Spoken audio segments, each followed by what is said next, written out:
Hello, welcome back. I have a confession, guys, and it's that I need to pee. I think I just lied to you. I don't need to pee right now. Why did I say that? Oh, it's because I just peed because I did need to pee and now I'm recording. That's what it was. Sorry, don't know why I'm telling you that. Today, I'm your host, Sybil, with my co-host. Keppy, come here. No, Keppy, they want to see you. Keppy.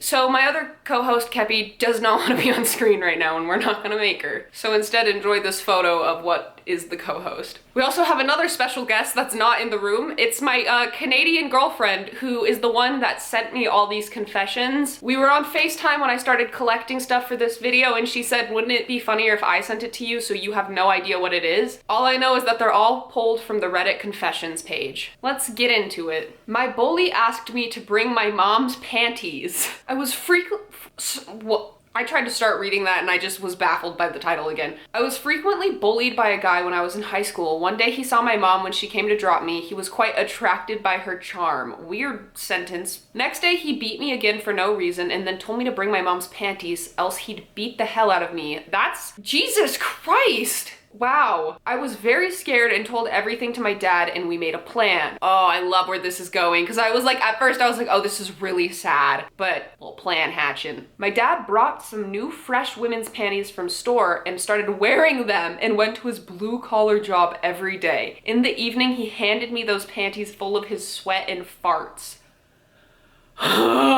That's so gross. I'm gonna vomit. That's actually foul. That's actually foul. That's actually making me sick to my stomach.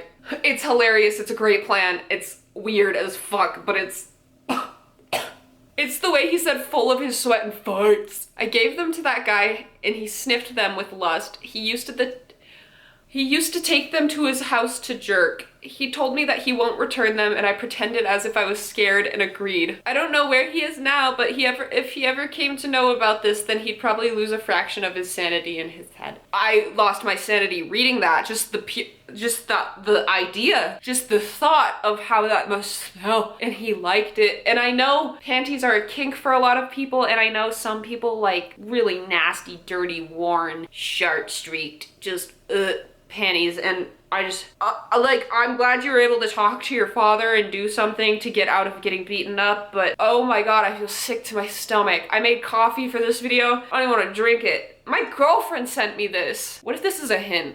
What if she's like, babe, I want your sharp-filled. Oh my god.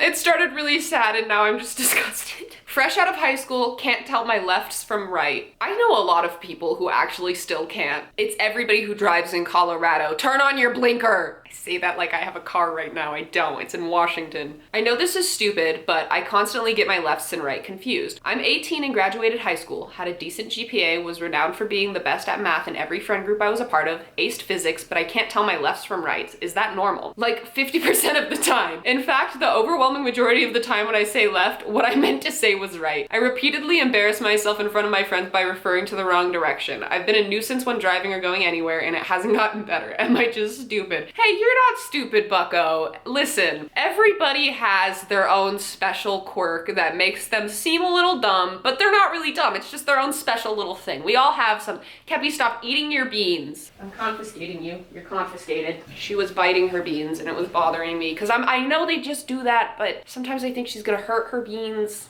Cause she goes in on them. How's she gonna be able to tell her lefts from her rights if her beans aren't there? Easier, little tail. Like, everybody has their own little quirk that they just continuously can't get right. Today, I overcame one of mine. Tomorrow, I doubt I'll overcome it. Whenever I make my coffee, I fill it to the top. And every day, without fail, I think that I can walk it over to the table without spilling it all over. And I usually make it pretty far. And then I'm ADHD, so I just lose focus for half a second, and then I tilt, and it goes everywhere. Every single day, except today I did well. That's my little quirk. Yours is that you don't know your lefts from your rights. Actually, everybody in the comments, what's your weird little quirk where you know that you're not good at this thing or you do it all the time, but for some reason you just can't get it right? Please tell me. Everybody has one. We'll make each other all feel better in the comments by saying your stupid little thing. But I'm sure somebody's taught you this trick. If you hold up your left hand, it makes an L in the correct direction. And it looks wrong because the camera's inversed, but you do that, it'll show you the L, that's your left. For anybody who maybe does have difficulty with that, that's a little trick, that's a little hint, that's a little tips with Sybil.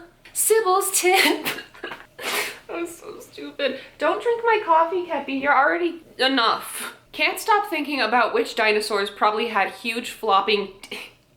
I can't stop thinking about which dinosaurs had the biggest chicken. There is something undeniably awe-inspiring about a Tyrannosaurus Rex dragging his car-length chicken through the brush and mud. Even better if he slaps it onto a log a few times to alert his presence. The other dinosaurs know that they are in the vicinity of apex predator and they stay away. This sounds like it was written by an alpha male that's really into dinosaur sex. The Brontosaurus is another species that I have pondered this extensively. Did they drag their huge throbbing chickens through the mud just like the T-Rex? They must have been very strong in order to do so. It must have left a trail for predators, at least by the point that they knew what they were up against. Dromaeosaurus may have pricks sharper than any sword man has ever created, designed for stabbing their prey like glass but less brittle and more powerful. We simply don't know. I tried to post this on the dinosaur subreddit a long time ago and they permanently banned me. While some debated my theories, almost none of them were able to give me any insight on this theory besides hurling insults, although some did provide me with more species to explore this topic. I love that this is an ongoing conflict for you. Like, you're like trying to find the correct place to put this and you went, fuck it, I guess r/confessions is the only place that'll take me. The dinosaur subreddit permanently banned you for this. And here's the wildest thing. I've had this thought before. I don't think I've pondered it nearly to the extent of you. In fact, I know I haven't, but I've definitely thought like, dang, that's gotta be a dinosaur in itself, you know? I gotta FaceTime. I have questions for my girlfriend. Hey, quick question. Yeah. What the fuck? Which one are we? I'm on the dinosaur cock. Sorry, I've been referring to it as chicken as not to be banned. The dinosaur chicken. Have you thought about this before? Because I personally have. Not to the extent that this poster did, but have you thought about it? Oh, absolutely. Okay, now, what do you think? What do you think? Do you think they're as big as the dinosaur itself? Like they drag? No, look, I see it more as I want to say more like, if you think of a rhino. Yeah, like a horse where it like unfurls. Yes. Yeah. That's what I think in my head, is that it's just like one of those situations. Like a fireman hose that wraps up. Because in my head, like, there's no way that it's just flopping out. Yeah, like there's no way it's just dragging through the mud like this man said. No, I think he might need some help. I agree. That's why I found it funny. Also, I physically gagged at the bully one. You're welcome. The vacuum from Rocco's Modern Life turned me gay. Honestly, I think I need a refresher on... Oh, yeah. I'm scared of where this is going. I'm gonna be really honest. The vacuum from Rocco's Modern Life turned me gay. I'm not kidding. I had the show on DVD growing up, and I would always get this weird feeling on my stomach when the scene with the vacuum came on. Something about the way the vacuum's mouth is animated makes it seem so inviting and welcoming. The scene also invoked a sense of domination as Rocco and Heifer are sucked inside the mouth and then to the back of the throat and are unable to resist it. Turns out I had a vor fetish, wow, but did not understand it until I discovered vor online when I was entering high school. I used to open up my parents' Henry Hoover and curl up inside pretending it ate me, but my parents would ground me when I got stuck inside. The vacuum in the show is male, so I had always imagined a male vacuum in my fantasies, and somewhere along the line, I think that turned me gay. Somebody commented, I am gay, but I still think you are gayer than me and make me question my own sexual orientation. Or were you attracted to the vacuum in the first place because it was male? Thoughts? I think I'm gonna move on from this one. I think we're just gonna go to the last one. I think we'll just go to the last one. I don't think we gotta finish that. I think we just go to the last one. Thank you, babe. You did a really bang up job today. The last one is, I ratted on a gang member in prison just so I could continue to bang his girlfriend. Common theme is intercourse in these ones. Now this one's a lot longer, which is why we saved it for last. I met this woman who was super hot, came from a well-off family, but for some reason was a tad trashy and drawn to horrible men. Like me? Question mark? Well, at least you're self-aware. We hung out, partied a lot, and finally broke the ice by having sex in the hot tub at a party and then ate a gummy out of her vagine in front of my friends. Classy, I know. I hit her up the next day and she was distraught because she had cheated on her man. I don't think we needed that much information to get to the cheating. I'm gonna be honest, I don't think we needed to know that part. I was taken aback and she explained he is in prison sentenced to 20 years. She went on to explain he is in a gang and she has to be careful, blah, blah, blah. I said, listen, we're having fun. I'm not trying to fuck things up with your man. We can still have fun. I don't know your people and you only know a couple of my friends, so we continued on just keeping our outings at each other's places to be on the down low. Well, one, I don't like cheating and I don't think you should cheat or help people cheat. I think both are bad. However, especially knowing her boyfriend is in prison, in a gang, which is very interconnected. And if people find out, that could really be a risk on your life, considering this man's in prison for 20 years. So obviously he did something most likely pretty bad. And I'm sure other people in the gang would also do things that are pretty bad to you.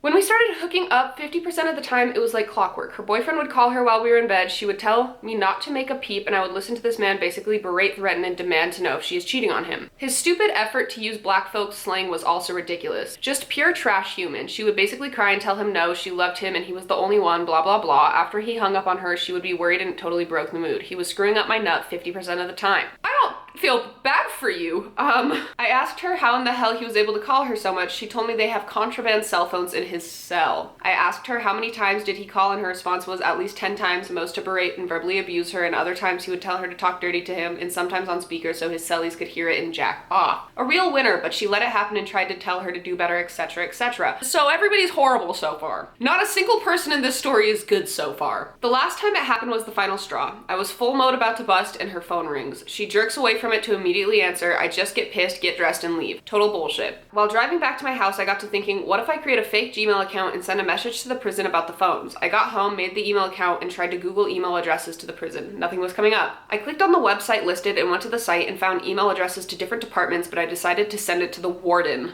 Oh my god. Dude. This is like, you're playing with your life right now, bucko. Just for a little bit of peanut. I didn't have to refer to it that way. I composed the email as if I was an angry parent, explaining that the prisoner was contacting my 15-year-old daughter from a cell phone inside of his cell. He has been constantly sexually harassing her, and I demand he stop it immediately. I hit send and waited. Oh, so you took it even further. You took it even further and made it seem as if this man was talking to a child, which he was not, as far as we know. He was talking to his girlfriend, and I'm not saying he was a nice man. Like, clearly doesn't sound like it with the way he spoke to her, but it's different than what you're trying to make it. The reply came fast from the warden, assured me that he was personally handling and investigating the situation and that my daughter will be safe and never contacted again. I thanked him, still wondering if he would do anything. I went back over to my special friend's house and continued hooking up. No calls came, but I didn't want to rush ask about it because I didn't want to draw suspicion. Quite frankly, I was a little concerned I may be putting myself in danger. After a couple of weeks went by, we were sitting around and she seemed sad. I went ahead and asked, you seem sad, are you okay? She went on to tell me that her boyfriend and cellies got busted with cell phones, got in big trouble, and she had finally just heard from him a couple days ago. I just responded, dang, that's fucked up. Want me to come over tomorrow? He was never a problem again for the next 8 months. I ended our hookups after that after meeting a woman I wanted to try and make a go at a relationship. After a few years, I oddly felt guilty going back and forth with it. I feel gross manipulating the situation for sexual gain. I don't think I should have split their situation no matter how toxic and messed up it was. It was still none of my business. I think that is dangerous. I think that was stupid. I don't think anybody in this story is good, but I certainly think you did the wrong thing, considering, one, you made him sound like she was a child. It's not like you were like, oh no, I just found out she has a boyfriend, I'm gonna tell the boyfriend because I feel bad. You were manipulating the situation for sexual gain, and you were not a good person about it anyways, and you weren't gonna tell the boyfriend. So yeah, I see why this is anonymously confessed. Hope that you don't get found out, because even if it's been a long time, that doesn't mean that you're out of the situation. That's not always how things like that work. Wow. Everybody say thank you to my girlfriend for selecting these wonderful stories today. Not even stories, confessions. I could have gone my whole life without reading some of these. If you want any of my other socials, they'll be in the descriptions. I post TikToks and Reels sometimes. Sometimes I do polls for YouTube and other stuff on Instagram. All that being said, I'm gonna leave and I'm gonna bleach my eyes. Bye guys, see you next time.